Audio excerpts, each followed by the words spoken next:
जय हिंद दोस्तों, this is Ashish Tripathi and welcome to MP exam वाला। बहुत सारे स्टूडेंट थे जिनकी क्वेरीज थी सर कि फरवरी मंथ के अंतर्गत कौन कौन सी वैकेंसी है, कौन कौन सी गवर्नमेंट जॉब है जिनका हम फॉर्म फिल कर सकते हैं।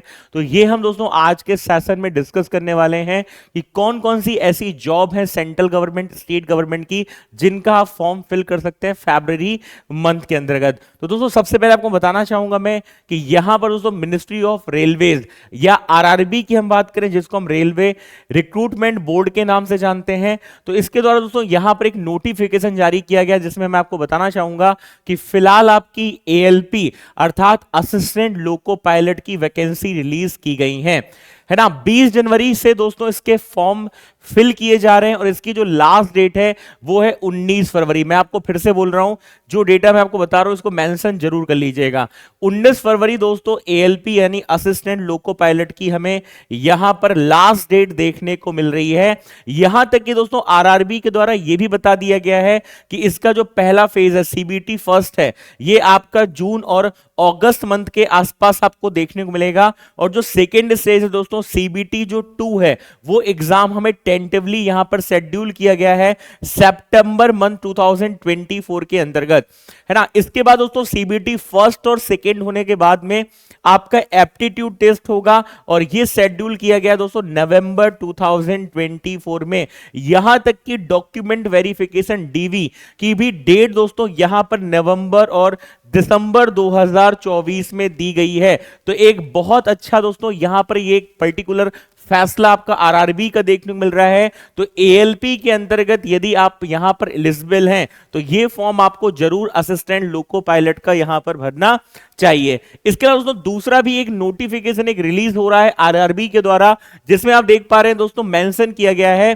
कि जो एज लिमिट 30 साल थी, उस एज लिमिट को कितना कर दिया गया, 18 से 33 साल दोस्तों किया गया है। तो यह फैसला किया गया जिसमें करीब करीब दोस्तों जब हम कोविड की बात करते हैं, कोरोना काल की बात करते हैं, इसलिए दोस्तों यह फैसला यहां पर किया गया है और एज लिमिट भी आपको 3 साल दोस्तों यहां पर बढ़ा दी गई है। तो ये दोस्तों यहां पर एक पर्टिकुलर नोटिफिकेशन आप आरआरबी का दोस्तों यहां पर देख पा रहे हैं। तो अब हम सबसे पहले दोस्तों बात करने वाले हैं RRB assistant loco pilot recruitment 2024 की, जिसके लिए हमें कुल पद 5696 5696 दोस्तों पोस्ट हमें देखने को मिलती हैं, जिसका नोटिफिकेशन जारी किया गया है। यदि मैं इस नोटिफिकेशन की बात करूंगा दोस्तों तो असिस्टेंट लोको पायलट यानी एएलपी है।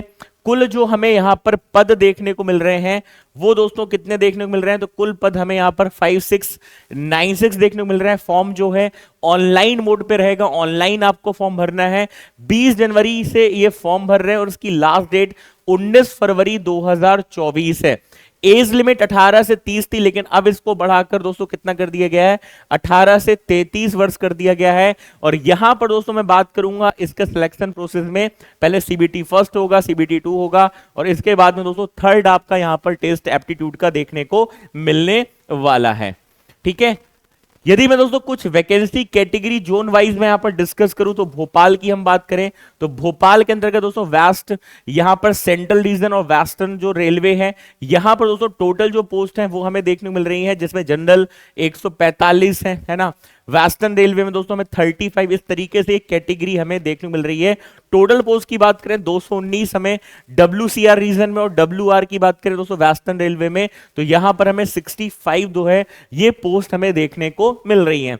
इसके अलावा आप अहमदाबाद, अजमेर, बेंगलुरु, बाकी सारी चीजें भी यहां पर आप पोस्ट वाइज दोस्तों यहां पर स्टेट वाइज आप देख सकते हैं, स्टेट वाइज आपको, और यहां पर दोस्तों जोन वाइज कितनी पोस्ट देखने को मिल रही है उस हिसाब से आप अपना यहां पर क्षेत्र सिलेक्ट कर सकते हैं। फॉर्म की बात करें तो फॉर्म भरने के यहां पर एप्लीकेशन जो फीस है वो 250 यानी 250 है, जबकि अदर के लिए SC, ST, PW, female, transgender, minority है ना 250, और बाकी के लिए दोस्तों यहां पर ये 500 रुपए एप्लीकेशन फीस देखने को मिल रही है। जो पहला सीबीटी स्टेज फर्स्ट होगा इसमें mathematics, general intelligence, reasoning, science है, जनरल अवेयरनेस है। इस तरीके से दोस्तों नंबर ऑफ क्वेश्चन जो है वो हमें देखने को मिल रहे हैं, जिसमें से आपका जो मैथ्स है 20 क्वेश्चन है, 20 मार्क्स की बात करेंगे। इंटेलिजेंस रीजनिंग 25 का हो गया। फिर हमारा जनरल साइंस 20 का है। अवेयरनेस करंट अफेयर्स 10 का है। तो टोटल दोस्तों यहां पर आपको 75 क्वेश्चन 75 के मार्क्स के दिख जाते हैं, जिसके लिए आपको 1 घंटे का समय मिलेगा। कितना मिलेगा? तो 60 मिनट का दोस्तों आपको यहां पर टाइम मिल जाता है। और 1/3 जो है यहां पर दोस्तों हमें नेगेटिव मार्किंग भी देखने को मिल जाती है। इसके बाद हम बात करेंगे यहां पर सीबीटी स्टेज 2 की। तो स्टेज 2 में दोस्तों हमारे 2 पार्ट देखने को मिल रहे हैं, जिसमें पार्ट 1 में मैथमेटिक्स है, रीजनिंग है और जनरल साइंस है, जिसके 100 क्वेश्चन मिलेंगे। और इसके लिए आपको दोस्तों 1.5 घंटे मिलेंगे, यानी 90 मिनट का समय आपको देखने को मिलेगा। जबकि पार्ट बी में दोस्तों जो आपकी रेलिवेंट ट्रेड है, उस ट्रेड से संबंधित हमें 75 क्वेश्चन मिल जाते हैं, जिसके लिए 60 मिनट यानी 1 घंटे का समय मिलेगा। तो कुल मिलाकर आपके पास यहां पर दोस्तों 2.5 घंटे हो जाते हैं। और उसके लिए हमें टोटल जो नंबर ऑफ क्वेश्चन है वो 175 मार्क्स के देखने को मिल जाते हैं। और यहां पर भी दोस्तों जो नेगेटिव मार्किंग आपको देखने को मिल रही है वो 1/3 हमें देखने को मिल जाती है।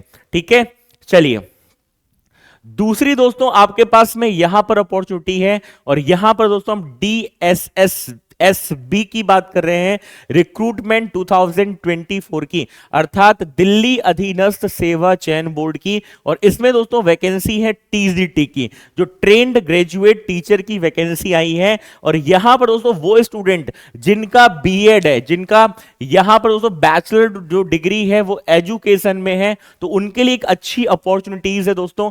TGT और ड्राइंग टीचर के अंतर्गत 5118 वैकेंसी है। 8 फरवरी दोस्तों एप्लीकेशन डेट है, 8 फरवरी 2024। और इसके लिए आप वेबसाइट देख सकते हैं DSSSB.delhi.gov.in, इसमें जाकर आप ये फॉर्म फिल कर सकते हैं। इसके लिए दोस्तों कैंडिडेट के लिए एक पर्टिकुलर मांगा है, उसने ग्रेजुएशन कैंडिडेट का होना चाहिए। और यहां पर 45 मार्क्स जो है परसेंटेज वो इतने कम से कम होने चाहिए। और इसके अलावा डिग्री होनी चाहिए बीएड में और जो रेलिवेंट फील्ड है उसके अंतर्गत। और कैंडिडेट को दोस्तों यहां पर CTET जो पेपर है ना, जो CTET का पेपर है, CTET का पेपर है, वो उसका यहां पर क्वालिफाई होना चाहिए, पास होना चाहिए। और उसका हिंदी जो है वो वर्किंग नॉलेज में होनी चाहिए। इसके अलावा दोस्तों टोटल क्वेश्चन की बात करें तो यहां पर हमें जो टोटल क्वेश्चन है वो 200 देखने मिल रहे हैं, जिसमें मार्क्स भी 200 है। और यहां पर आपको टाइम ड्यूरेशन दोस्तों 2 घंटे का यहां पर इस पर्टिकुलर वैकेंसी में आपको देखने को मिल रहा है। सब्जेक्ट वाइज डिस्ट्रीब्यूशन की बात करें दोस्तों तो यहां पर 20 क्वेश्चन इंग्लिश के, 20 क्वेश्चन जनरल हिंदी के। इसके अलावा अरिथमेटिक के अंतर्गत दोस्तों 20 क्वेश्चन, जनरल अवेयरनेस के अंतर्गत 20 क्वेश्चन और रीजनिंग में हमें 20 क्वेश्चन देखने को मिल रहे हैं। तो इस तरीके से दोस्तों ये पार्ट डिवाइड हो जाता है। और जो आपका टीचिंग सब्जेक्ट है उससे 100 क्वेश्चन, तो टोटल इस तरीके से कितने क्वेश्चन हो जाते हैं दोस्तों? तो ये 200 क्वेश्चन। इसका दोस्तों अगला एक बहुत इंपॉर्टेंट यहां पर पोस्ट है, और जिनका सपना खाकी वर्दी का है और उनके लिए दोस्तों एक बेहतरीन यहां पर विकल्प हो सकता है, जो है दिल्ली पुलिस, है ना, जिसको हम दोस्तों SSC CPO के नाम से जानते हैं। और ये एग्जाम SSC कराता है, स्टाफ सिलेक्शन कमीशन दोस्तों कराता है, जिसको हम दिल्ली पुलिस के नाम से जहां पर जानते हैं, या आप इसको दिल्ली SI बोल दीजिए।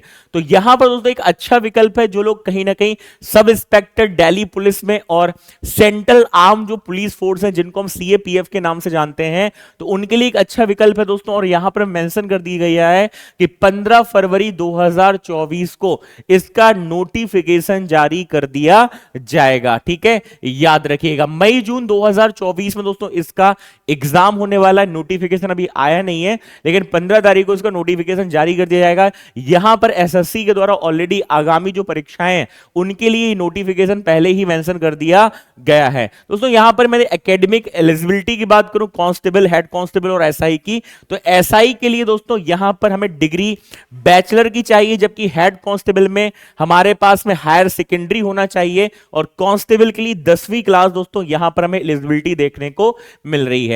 मिनिमम एज कितनी है? तो कांस्टेबल के लिए 18 है। ठीक है, मैक्सिमम दोस्तों यहां पर 21 साल है मेल के लिए, और फीमेल के लिए 25 है। हेड कांस्टेबल के 18 से 25 है। SI के लिए दोस्तों 20 से 25 हमारी एज लिमिट SSC CPO में देखने को मिल जाती है।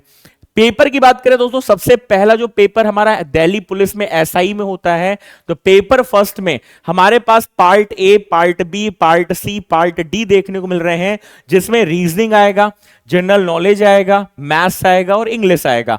50-50 के 4 पार्ट हैं। इसके लिए दोस्तों यहां पर आपको 200 मार्क्स देखने को मिल रहे हैं। और दूसरा दोस्तों जो पेपर है ये इंग्लिश लैंग्वेज का होता है, इसलिए जनरली बोलते हैं कि जब आप दिल्ली पुलिस की तैयारी कर रहे हैं और दिल्ली एसआई टारगेट कर रहे हैं, तो उसके लिए दोस्तों आपके पास में थोड़ा इंग्लिश का नॉलेज होना चाहिए। खासतौर पर यदि मैं रीडिंग कॉम्प्रेंशन की बात करूंगा, आरसी की बात करूंगा, है ना, इंग्लिश की रीडिंग थोड़ा अच्छी होनी चाहिए, ग्रामर पार्ट आपका काफी अच्छा होना चाहिए। तो 200 दोस्तों यहां पर मार्क्स का पेपर इंग्लिश का देखने को मिल रहा है, जिसके अंतर्गत नंबर ऑफ क्वेश्चन भी आपको 200 दोस्तों दिल्ली एसआई में देखने को मिल जाते हैं। तो ये थी दोस्तों आपकी कुछ अपकमिंग वैकेंसी जो फरवरी मंथ में आपको देखने को मिल रही है। तो ये इनमें से जो आपके लिए कहीं ना कहीं एलिजिबिलिटी, बाकी क्राइटेरिया जो फॉलो कर रहा है, तो आप उनमें से देखकर फॉर्म जरूर भरिएगा। और ऐसे ही सेशन के लिए जुड़े रहिएगा और मिलते हैं दोस्तों नेक्स्ट सेशन में।